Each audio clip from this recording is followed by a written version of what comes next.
Hello and welcome to my channel. Easter is just around the corner, and for that I wanted to make a lovely Easter cake with soft, nice spring colors, and what I got was anything but. How I fixed that and what happened? Just stick around and I get right into it. So for the cake I decided to make an almond flavored cake with buttermilk, and I wanted to fill it with a vanilla flavored cream cheese buttercream. I start with the eggs, sugar and salt, and I beat it for around 8 to 10 minutes until the cake batter had tripled its volume and got a nice pale yellow color. In the meantime, I mix the dry ingredients, flour, baking powder and almonds. And I grated the almonds myself.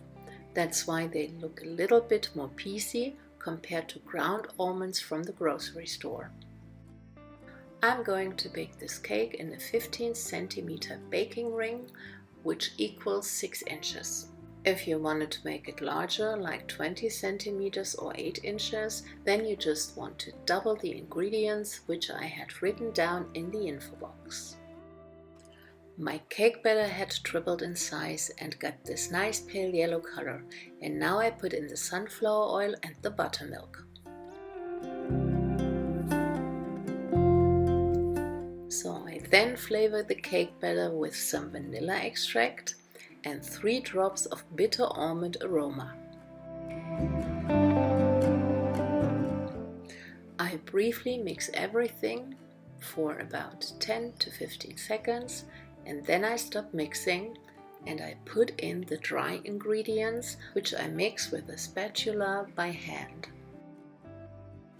At this point I wanted to mix the wet and the dry ingredients just for a couple of seconds and as much as necessary to avoid overmixing.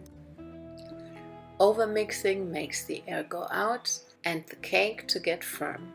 So I wanted to have a fluffy cake, and that's why I do it rather by hand.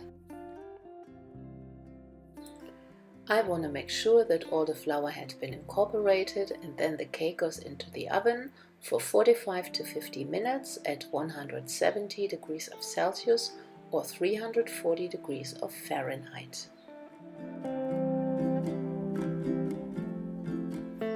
So while the cake is in the oven, I can prepare the buttercream. For that I need equal parts of butter, powdered sugar and cream cheese. I start by whipping up the butter and the powdered sugar first.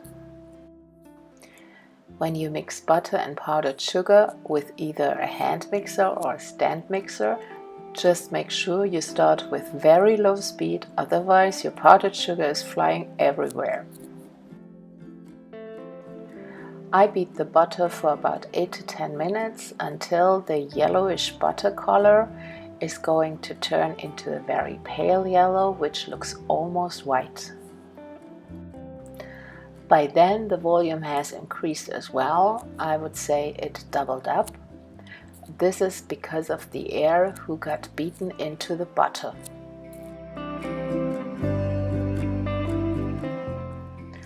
I then put in the cream cheese and I mix it with the butter for about 10 to 15 seconds before I add the next batch.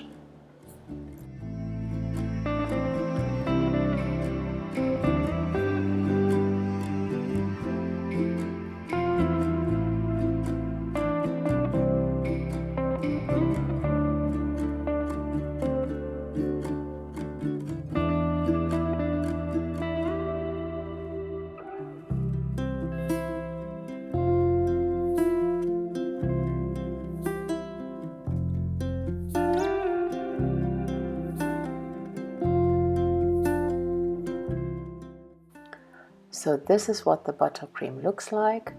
It really holds its shape well, and I put it into the fridge until the cake is ready to get filled with. So after my cake had been completely cooled down, I cut it in 3 equal parts, and before I fill it with the cream, I wanted to show you how fluffy and soft the cake had gotten, and the buttermilk had given it a nice moist touch. So when I cut it through the second layer, part of the second layer broke off, but I could fix that very easy when I filled the cake. So this time I decided to put the buttercream into a piping bag and cut the peak off, because I wanted to make sure that each buttercream layer is going to be the same.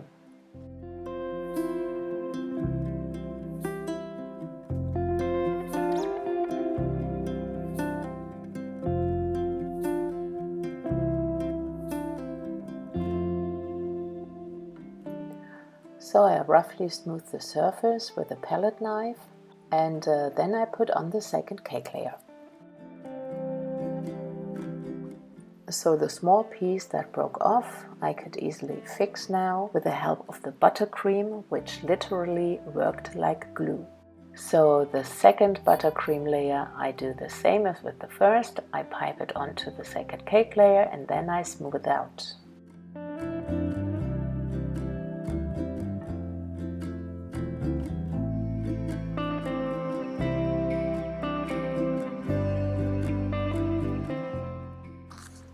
When I cover the cake with the final top layer, I want to make sure that the cake is really straight before I continue with the crumb coating.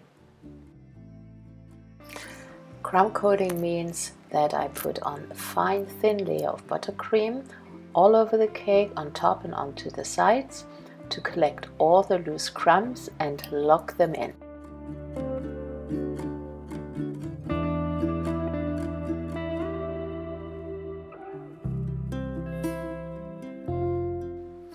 I do that with a piping bag as well, but you can also use a spatula or whatever tool you prefer to use to put on the buttercream.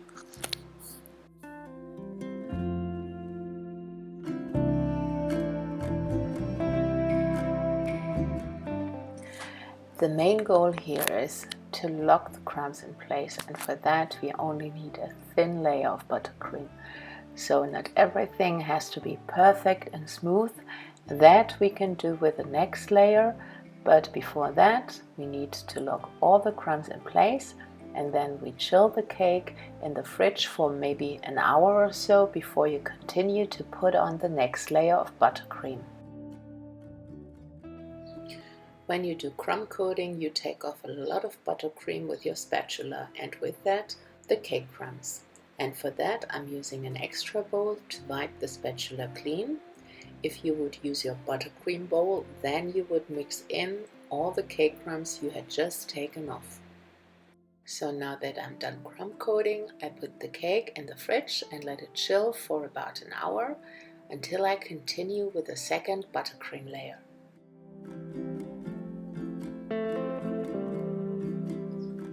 In the meantime, I prepared the colors, and my idea was to have an ombre effect on the cake, which was made of a kind of soft pink and green. And for that I mixed in two separate bowls my two colors, and soon realized that the colors got too bright. However, I continued, and I wanted to see how they looked on the cake. In the meantime, the color had darkened even more. And that's what happens when you use gel colors. And based on that experience, I can give you the advice: you want to mix your colors at least 2 shades lighter, because they darken with time. So what did I do? I scraped them all off, and that was no problem. And so I wanted to show you how you can fix color mistakes when the cake is chilled. You can easily scrape the second cake layer off. So the first thing that came to my mind was to tone down the pink, and for that I used yellow to turn it into kind of a peachy shade.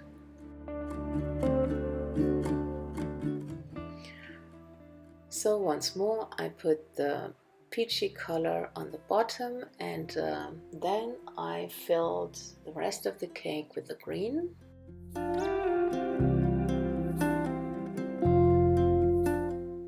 And then I used a cake scraper to smooth out the surface and to make a soft transition between the two colors.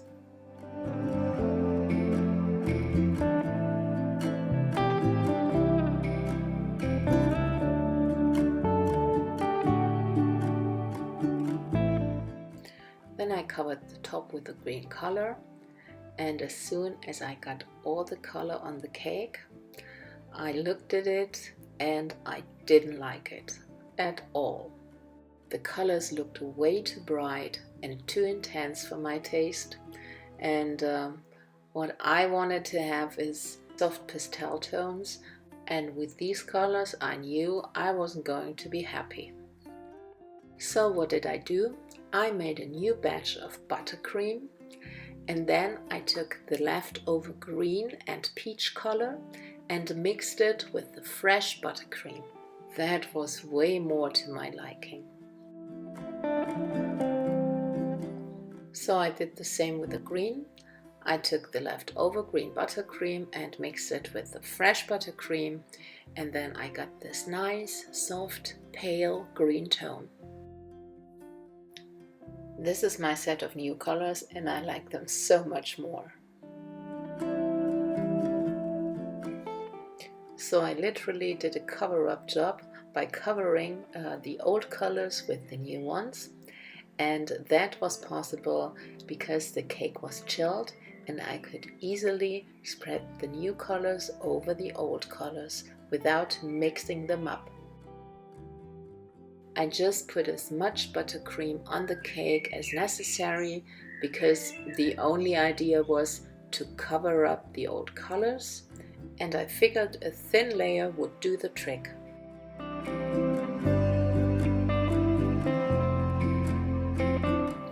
When I cover the cake, I'd like to start with the top first and then move on to the sides, and as a final step I smooth out the edges.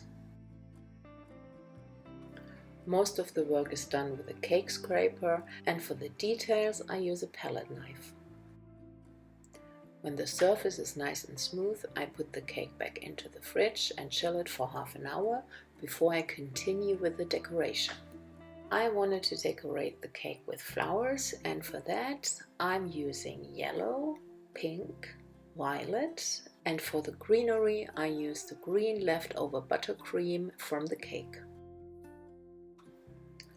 To make the green color look more natural, I tone it down with a tiny bit of violet that gives it a tone similar to an avocado. Then I mix in some more of the white buttercream to make the shade lighter. For all this coloring I use gel colors preferably because they are intense in color and you just need a tiny amount of it to color the buttercream, and the other reason is it doesn't change the consistency of the buttercream.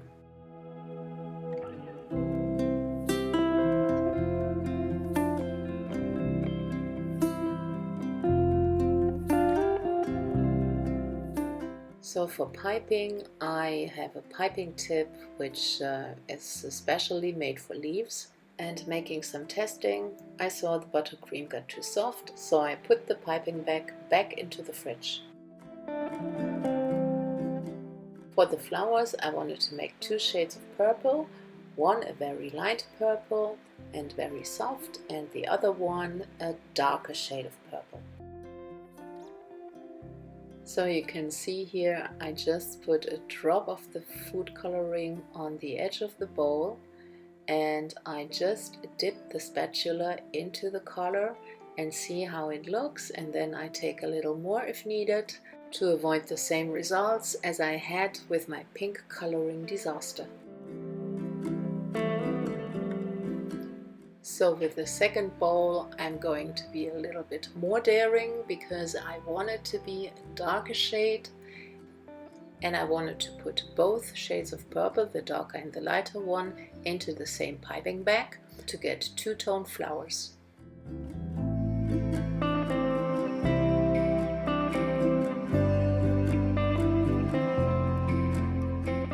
So I take my piping bag and the spatula and I start with the darker shade, which I smear up on the walls, and then I put the lighter shade in the middle. The purple buttercream got soft as well, because it's just a tiny amount of buttercream in each bowl, and due to all the stirring and the room temperature, the buttercream warms up quite fast. So my last shade is going to be a very soft and pale rosé tone, and I wanted to mix that with white to make two-toned roses, and I wanted to put some streaks of the red food coloring into the piping bag, but just a tiny bit of amount to have here and there some roses with a slightly red streak. I put all the piping bags back into the fridge for about 15 to 20 minutes so that the buttercream can firm up. So here I just mark my circle on which I want to pipe on, and I start by piping a rope on which I pipe on my flowers later.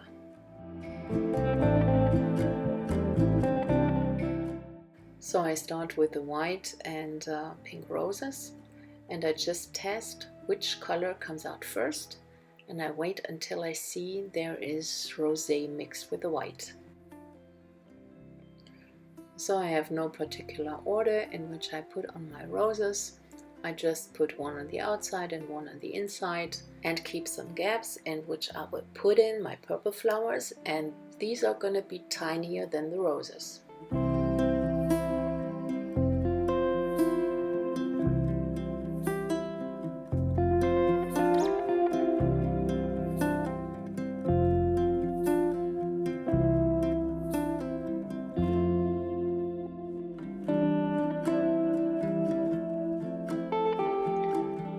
So there were two which I didn't like, and so I scraped them off and made new ones.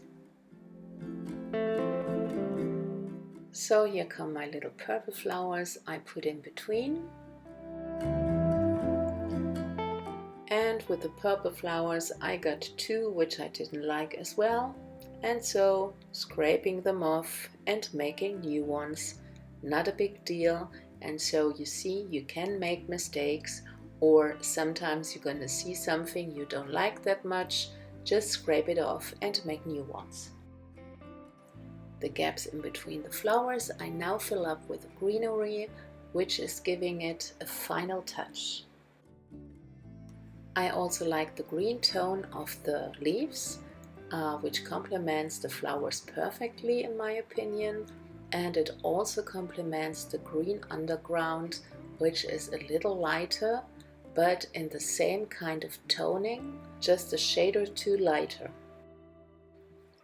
At the end of the day, I got happy with my cake, but when I look back, it took me a little longer than anticipated. So with this video, I just wanted to show you that it just doesn't go always as planned, and sometimes you make mistakes along the way, or you are not happy with your result. But at the end of the day, there's always a solution and a way to fix it. So what do you think about this almost disaster cake? Leave a comment and let me know what mishaps did you have while baking or cooking, and how did you fix it? So with this cake, I wish you a very happy Easter, a nice long weekend with hopefully beautiful weather all over the world. Enjoy the weekend, and I'll see you soon. Thank you so much for watching, and until next time, bye bye.